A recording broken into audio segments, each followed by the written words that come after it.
Good morning, friends. I hope and trust you're doing well. When I was in elementary school, that was a lot of years ago, I got involved in the basketball game, and my mom would watch me running up and down the court, this black asphalt court at Snapfinger Elementary School, all day long in August.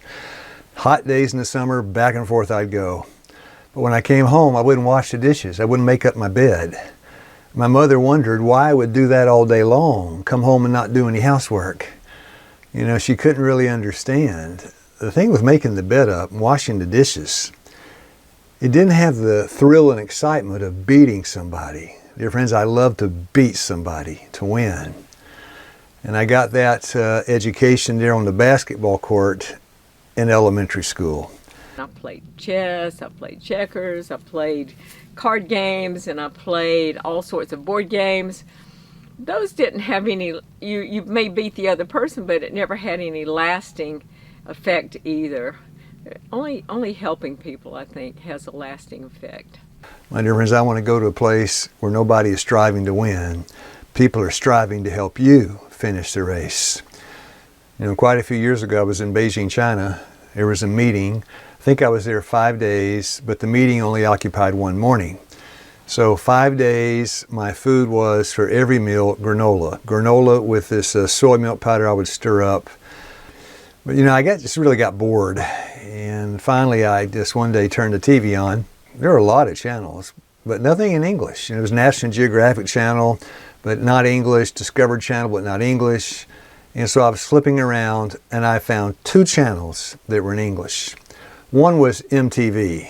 That's the kind of like the music channel. And I thought that's not for me. And the other was, and I regret watching it, the other was Sports Channel. And so I got my granola, but it was in English. Got my granola, I kicked back on the bed, having my lunch, and it was a basketball game. And as I was sitting there, watching the ball game, they had like a break, had a timeout. And as the players, went to their respective sides, the cheerleaders ran out on the court. And the way they were dancing, the posture and position of their bodies, I thought, I can't look at this. I was just thinking there's competitive gardening too. That's my favorite thing to do is garden. But people compete with gardening. Who can grow the biggest tomato, the largest cabbage, and so forth? Hold it over here. That's the big one. So what was that, 4-pounder? I don't know, not that much. That much. My only real teacher, it was a man named Elder W.D. Frazee. He was like a father to me. He related an experience, I think it was Arizona, that as he was a young boy, they were having a race, and Elder Frazee said he could run fast. They were having this race. It was the summer. It was very hot. And he knew he was fast. So when they dropped the hanky, the boys took off, ran up to a big rock, ran back. The prize was a big double dip ice cream cone. So the boys got ready. I think Elder Frazee probably was, 12, 13, 14 years old. I don't know. The boys got ready. Off they went. Elder Frazee crossed the finish line, came in first. And he got the ice cream cone. And he told me, he said, look, I was eating the ice cream cone, but I saw 14 other boys looking at me eat the ice cream cone. I couldn't find much joy in the prize. And I thought, the joy of beating people is short-lived when you have that kind of perspective. In 1 Corinthians 9:24, a biblical expression of this, 1 Corinthians 9:24, Paul says, all run, but only one receives a prize. They all run, but one receives a prize. And then he compares it to the race for the kingdom of God, that all may run and all may receive the prize. In heaven, there is no rivalry. There is no competition, no parties, no factions, no victories, no defeats.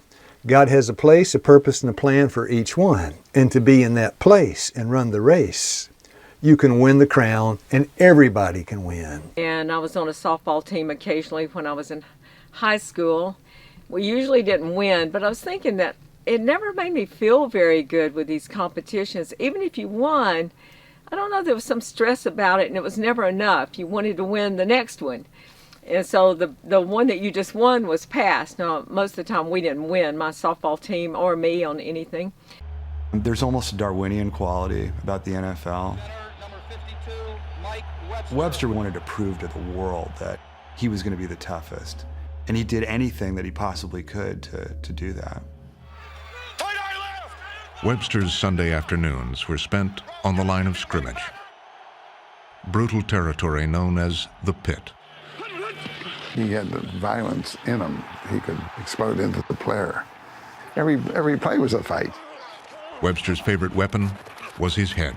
Well, Webby would hit you with his head first, and with that head, it'd pop you, and then he'd lift out your shoulders. Now, he could get it up in the air. Once you hit full speed, and you're moving backwards, and he hits you, you're gone.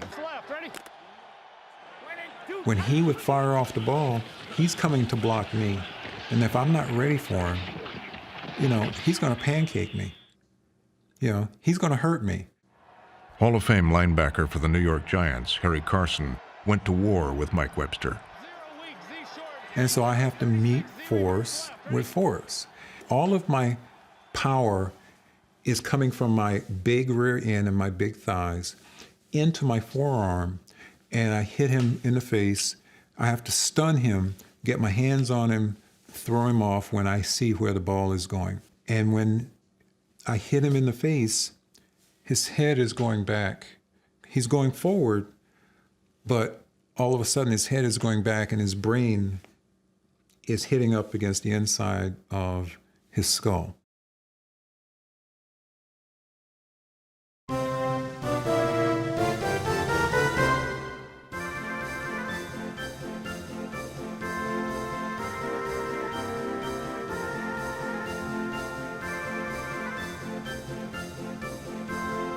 In a new study examining 111 brains of deceased NFL players, 110 had CTE, which can only be confirmed in an autopsy. Symptoms include emotional instability, depression, and memory loss. In a statement today, the NFL said it's pledged $200 million for research into advancing progress in the prevention and treatment of head injuries. And I remember at the ball games when I was a cheerleader, we always had prayer before the game started, and we would even pray to win the game. And in football, one has to expect that almost every play of every game and every practice, they're going to be hitting their heads against each other. That's the nature of the game. Those things seem to happen around 1,000 to 1,500 times a year. Each time that happens, it's around 20 G or more. That's the equivalent of driving a car 35 miles per hour into a brick wall, 1,000 to 1,500 times per year. People like the violence of it. I came to the conclusion that I don't want to be competitive. I don't want to try to beat somebody. I just want to cooperate, to help people.